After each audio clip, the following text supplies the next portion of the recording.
Good evening to you all, and thank you for joining us here on Rwanda Television News tonight. We do hope you had yourselves a productive Thursday.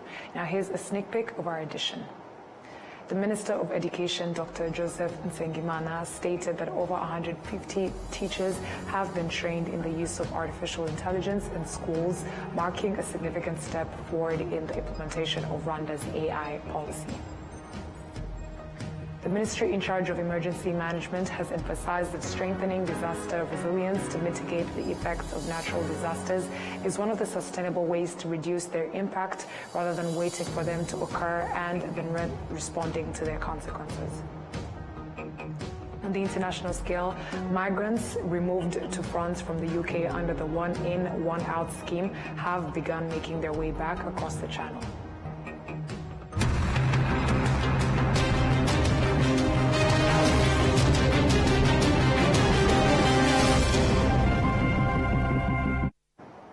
Once again, we're glad to have your company tonight, coming to you straight from the heart of Africa, Kigali, and I bring you tonight's English Bulletin is Martina Abera. Now let us begin by informing you that the Minister of Education, Dr. Joseph Nsengimana, stated that over 150 teachers have been trained in the use of artificial intelligence in schools, marking a significant step forward in the implementation of Rwanda's AI policy, which was approved 2 years ago.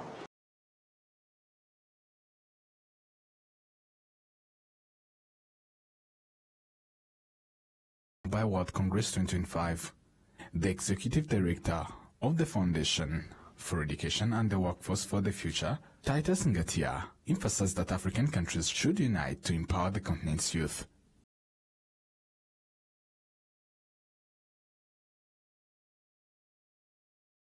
Serious reflection on how we can chart the path to transform Africa. And I think, according to me, Africa has got a chance right now to really leapfrog. As the minister said, maybe that word is overused, but probably at this particular hour where AI is disrupting labor, AI is disrupting education, it's like an open check for us to decide what we want to write on it. We need to decide to move with speed. We need to decide to move with innovation, like with a sense of not being stuck on the old ways. Minister of Education, Joseph Nsengimana, highlighted that artificial intelligence will play a crucial role in reducing overcrowding in schools and improving the quality of education. A teacher without AI can teach about 20, 25 students, maybe push it to 40 students, and teach them well. But with AI, that same teacher could teach 80 students and teach them equally well, because that same you take the expertise of that one teacher and you expand, and that teacher, she would use these AI tools to actually provide that kind of learning to more students that she would otherwise be able to provide. So I think we should approach it from that point of view, and then we tap into those potential, those resources to better multiply what we can do. He further explained that the education sector has made significant progress by training teachers in every district to implement artificial intelligence, AI, in schools. We know that our digital transformation begins with teachers.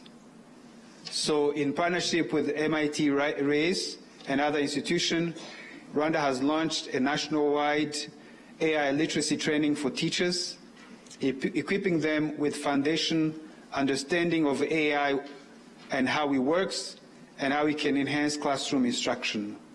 We are integrating AI-assisted lesson planning and assessment tools in pilot schools, enabling teachers to generate lessons and lesson plans aligned with the national curriculum, analyze student performance in real time, and tailor support where it's needed.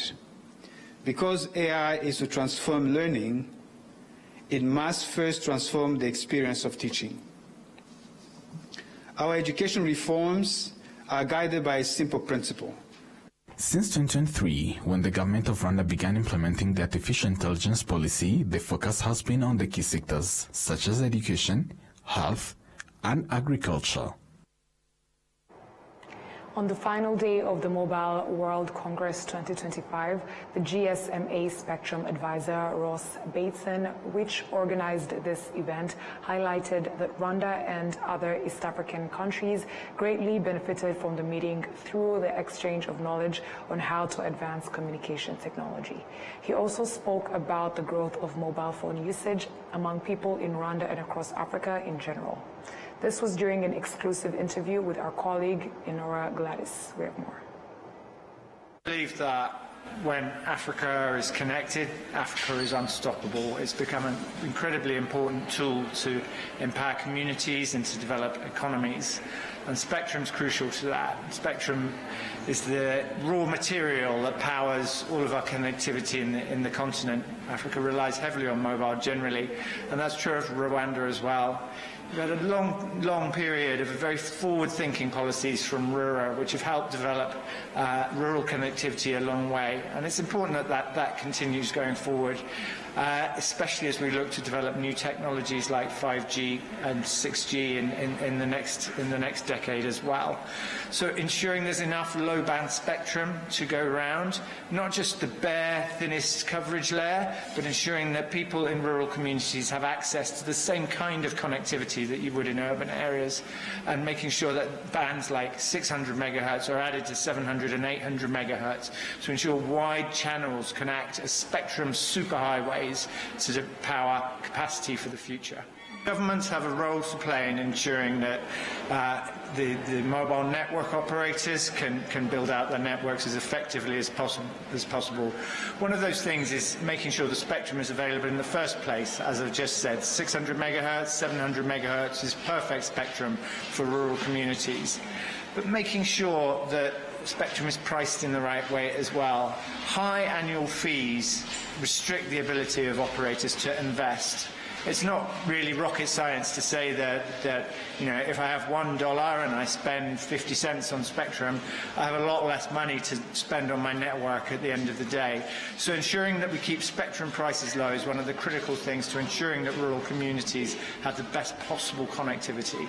Really excited to see that we're moving into a more mature period for 5G now after some of the initial launches 5 or 6 years ago, and trying to make sure that 5G is a technology that's not only available everywhere but affordable for everyone is obviously critical to making sure that everybody can come on board on that journey. So spectrum is an important part of that, making sure that we have enough mid-band capacity to cater for the densest urban areas, and again making sure that we have low bands which cover wider areas to cover for rural communities as well. Harmonisation, in one word, is the most critical factor. So if we can harmonise spectrum across continents and ideally globally, we can make sure that the devices can be harmonised as broadly as possible and reach economies of scale, making sure we harmonise standards when we develop the new technologies and then harmonise the spectrum they run on. So the chipsets are all the same, the radio components are all the same. These can be mass-produced and amortised so we reach those economies of scale and drive device costs down, which is why 5G devices are becoming more and more affordable. Smartphones are becoming more and more affordable. But countries have to follow international harmonisation and follow international bodies like the UN agency that deals with spectrum, which is the ITU. East African community already has a really active role in harmonising spectrum and making sure that that spectrum's harmonised not just across East Africa, but then going to the African Telecommunication Union, meeting with the other African regional groups like SADC or ECOWAS, and ensuring that harmonised African spectrum plans are developed under the African Telecommunication Union. Those are then brought to the global situation in Geneva under the auspices of the International Telecommunication Union. So at each stage, East Africa's voice is incredibly important and very loud, very much heard in influencing spectrum policy. Many decisions that we've had in the global community on spectrum have been nurtured from East African decisions in the first place. Ensuring that that mobile operators have access to sufficient quantities of spectrum at the right price points and conditions is very, very important. and making sure that when we look at new technologies and new spectrum use, we bring those in as affordably as possible. That might mean, for example, trends that we see across the world in countries like, as far apart as, Brazil or India, where instead of paying spectrum fees, operators make commitments to cover more areas and commit to obligations for certain types of network quality. And that's really, really important. It's not just creating a short-term cash flow for countries' treasuries, it's creating a long-term investment in telecoms infrastructure, and that will become more and more important as we go forward. Mobile World Congress everywhere in the world is about dialogue. It's about learning from each other's experiences and seeing what can be done. But especially in spectrum, that's even more crucial as we seek to try and come up with combined, harmonised ideas in how we're going to grow together to deliver economic growth through connectivity in the future. Moving ahead, the ministry in charge of emergency management has emphasized that strengthening disaster resilience to mitigate the effects of natural disasters is one of the sustainable ways to reduce their impact rather than waiting for them to occur and then responding to their consequences. During a consultative meeting that brought together Minema and its partners involved in disaster management, Justin Kaira, the head of disaster management at World Vision, pointed out that building community capacity in disaster mitigation is one of the key ways to reduce the number of people affected by disasters. We have the capacity of the community, which is very low, on the disaster risk management. When we build their capacity, we build their coping mechanism, and we should be building on what they have, because they have some capacities, they can explore their opportunities, that they are resilient. When we talk of contribution, most time we focus on material things, but I think from the start, we can start with the capacity building, awareness raising, community mobilization. After all, if we have to invest some money or some resources, they will come after. In charge of emergency management, retired Major General Albert Murasira, has stated that more effort should be directed toward building resilience to prevent disasters rather than focusing mainly on response after they occur. However, he noted that this requires everyone's participation.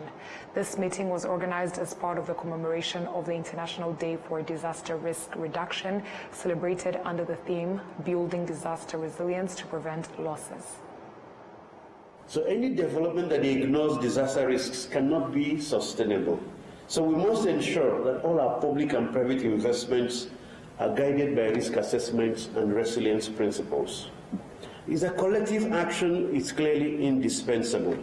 So it's about governments, it's about us, cooperation partners, private sector, civil society, academia. Each of us brings something to the table. And so it can only be through collaboration that we can shift from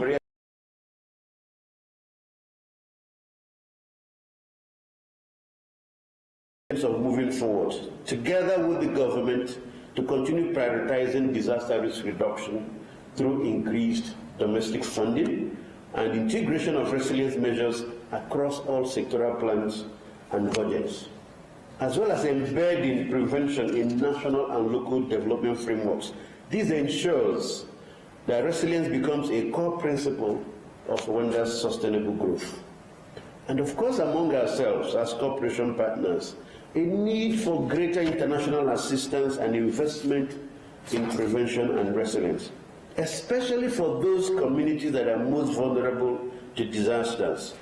And of course, I'm hoping that everyone present here will be present on Saturday at the Rusiro, so we can see the effort that the government is making from the events of May 2023 in rebuilding the architecture and infrastructure that's been destroyed. That's how we demonstrate that we are supporting communities that are most vulnerable to disasters.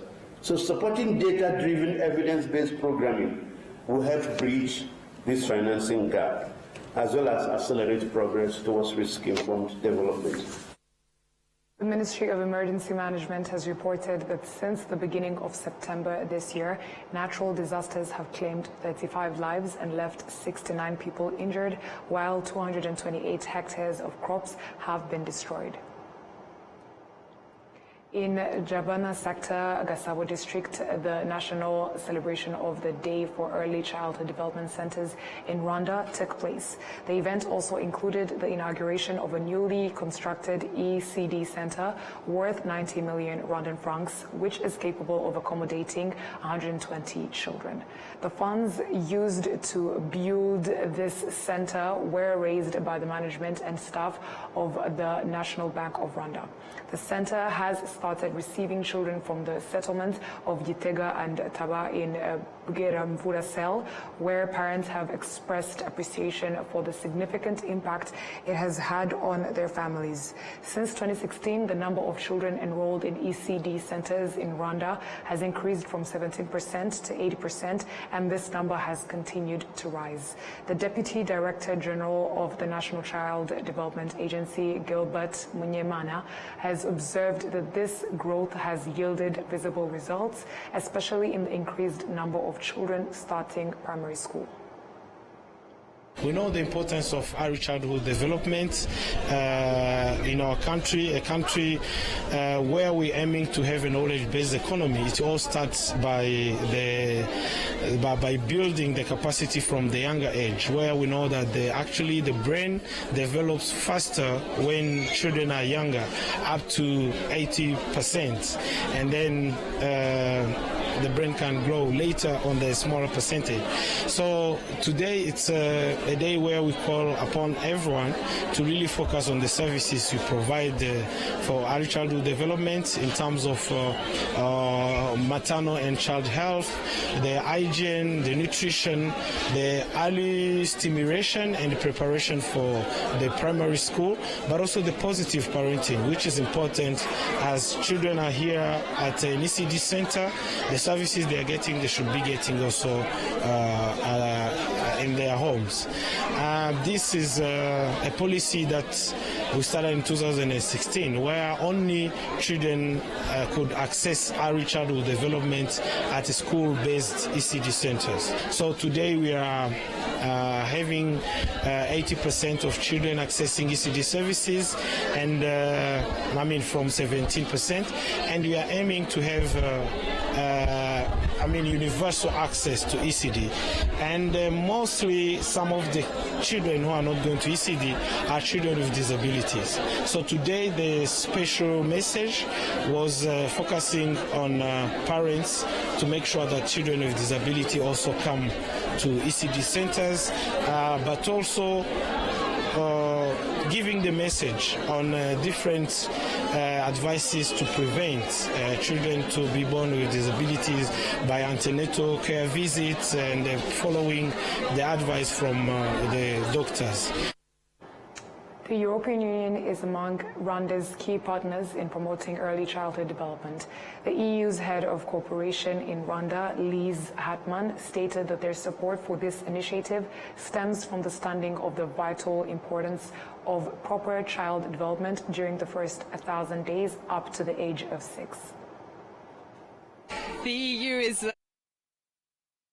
NST2 and of the education sector strategy here in Rwanda, and today was a good example, was a good way of showcasing how we can support the authorities, the Rwandan authorities, to deliver impact on the ground. So today was the opportunity for us to, in collaboration with the National Childhood Development Agency, to deliver some assistive devices to children here in this ECD, so that we will see that there will be it will truly transform the children's lives. Our support to the educational sector is is more than 100 billion Rwandan francs here in Rwanda. In the framework of this specific project, we are helping to fight malnutrition and stunting. We are helping to provide assistive devices. We are also building capacity of the caregivers in the ECDs throughout the country. The first 6 years of life are so important. They decide, I mean, they are instrumental for the development of the child for their whole life. So we really wanted to focus on these first 6 years and on early childhood, because that's where we believe we can truly make a difference for children and the communities, and make sure that building on these foundations they can grow to their full potential. Currently, Rwanda has over 30,000 ECD centers established across the country. As part of the celebrations, 35 children with disabilities were provided with various assistive devices to support their development. As Rwanda accelerates its digital transformation, international tech leaders are paying close attention. One of them is Mr. Shafik Trabulsi, Senior Vice President Sales at UCLA, the Global Authority on Internet Speed and Performance. He spoke to our colleague Francine Mutesi on Wednesday on the sidelines of the Mobile World Congress, sharing valuable insights on the future of connectivity in Rwanda and across Africa. He began by breaking down what 5G really is and why it matters, not just for tech experts, but for every Rwandan. Let's take a look.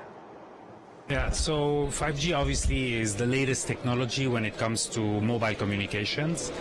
And 5G is actually bringing with it a lot of advantages compared to the previous technologies. Efficiency is one of them. It's bringing also a lot of spectrum with it. And it's bringing also a lot of improvement on the performance. Now, what does that mean, okay, for the consumer? It means better networks, it means better service, it means higher speeds, it means the ability for everyone to do things much better, much more efficiently, much faster. For example, downloading a movie will take much less time when you're on 5G. Watching a YouTube video, you will get a better performance, there will be less buffering, and all of this is due to how the technology is actually put together. Spectral efficiency is high, and also there's a lot of improvements when it comes to jitter and turnaround times of packets and things like that, which make it a much better technology when it comes to performance.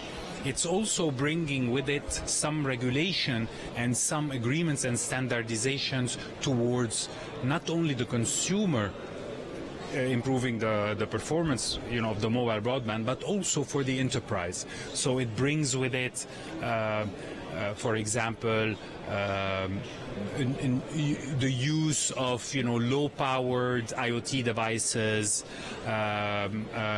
It brings with it the ability to do applications that could be used in enterprise that are much more demanding.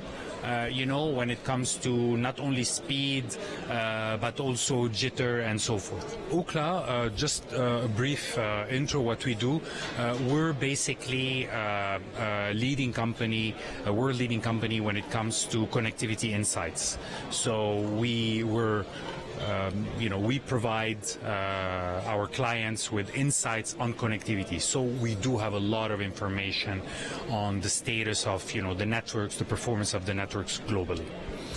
When it comes to Rwanda, we can see the start of 5G, as it happens. So we can see that already in the last 2 years, the speeds in Rwanda, or the performance of the network in Rwanda, have improved dramatically. We're talking 3 times faster, and we can also see that this performance is putting Rwanda, at least in the cluster of countries, Central East Africa, it's putting it in a very, very good spot. If I compare to Kenya or Uganda, or I think it's doing quite well when it comes to that. To people in remote area to use 5G, they need the device. Okay. Now, if the device in the remote area is obviously people, not every person can buy a device, even if we work with the regulators to reduce the taxes, even if we import used ones, there's still going to be a cost. And if this cost is prohibitive, then we need to think a little bit outside the box. We can still have the 5G, but maybe a hotspot, maybe a Wi-Fi hotspot for the population to benefit from the 5G faster speeds, because there is a difference. It makes a difference. It can carry much more people data. It can have it has a bigger bandwidth. The frequency that it's used is much bigger, so you can actually carry much more traffic on it. So yes, there's other ways to do it than only by having a device. So there are, let's say, rural applications even for 5G. Small countries, small companies, why wouldn't everyone benefit from having the best technology available?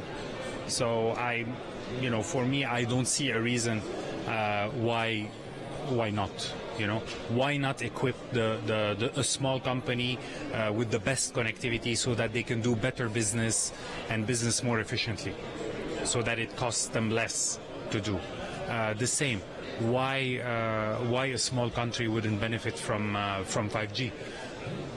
Why wouldn't it give? On the contrary, it might be easier because it's small. It can cover much quicker and roll it out much quickly, because you need much less sites. So no, absolutely, I'm all for new technologies. We always have to be looking forward.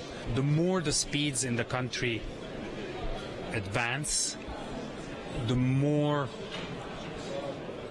the financial performance of the country, the more the GDP of the country advances as well. There's hundreds of studies on this. It is very clear there's a direct link. Connectivity and infrastructure makes it that the country actually improves its economy. So the ROI has to be not only looked at from how much can I get from my subscriber, but it should be looked at on the country perspective.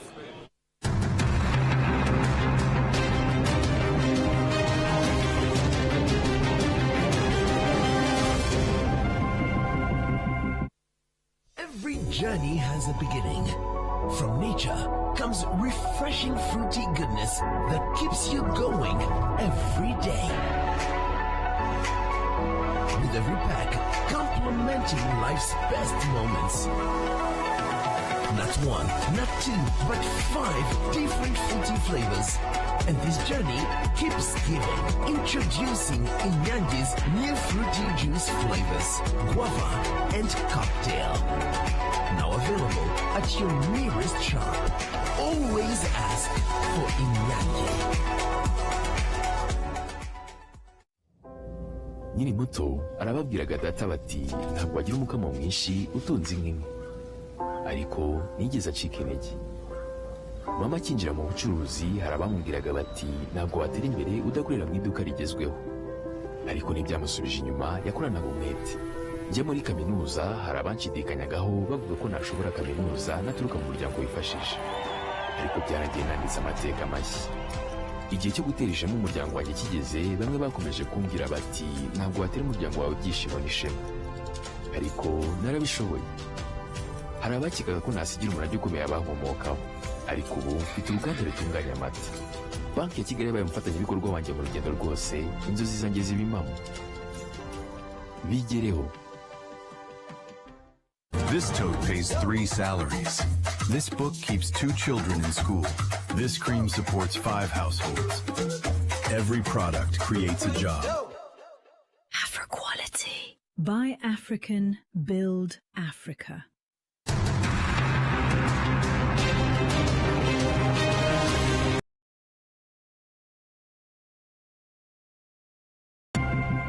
This is RTV News and welcome back to the international scene.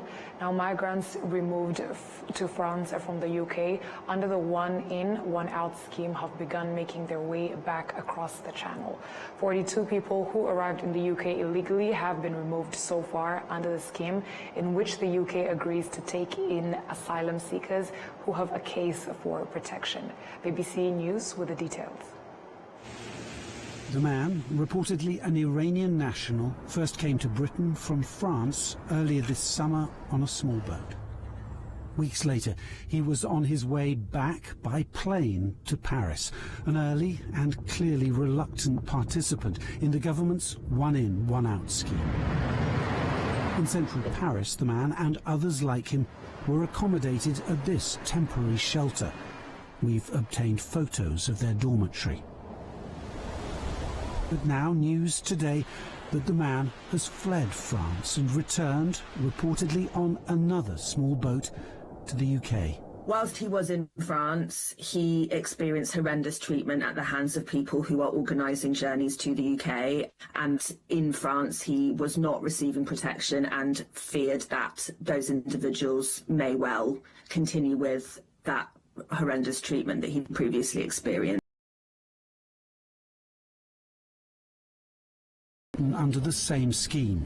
Some, like this young Eritrean man, say they have relatives in the UK, that they've been treated unfairly. Some of my friends were accepted by the UK government and given documents. But not you? But not me. And do you have any idea why not you? I don't know. I didn't do anything. I have no criminal record. I want to be safe. Many in similar situations end up on the streets here, trapped by bureaucratic delays, unable to work legally. Critics of Britain's one-in, one-out scheme claim it's a lottery. Until now, nobody has been able to understand why this one and not this one. It seems completely arbitrary, and I think it's also a matter of chance. While the flights keep landing here in Paris, we've heard that more men removed from Britain are heading back to the French coast, intent on another trip across the Channel. Andrew Harding, BBC News, France. And that BBC News story marks the end of our bulletin. Before we close off, let's have a recap of our headlines. The Minister of Education, Dr. Joseph Sengimana, stated that over 150 teachers have been trained in the use of artificial intelligence in schools. The ministry in charge of emergency management has emphasized that strengthening disaster resilience to mitigate the effects of natural disasters is one of the sustainable ways to reduce their impact. On the international scale, migrants removed to France from the UK under the one-in, one-out scheme have begun making their way back across the Channel.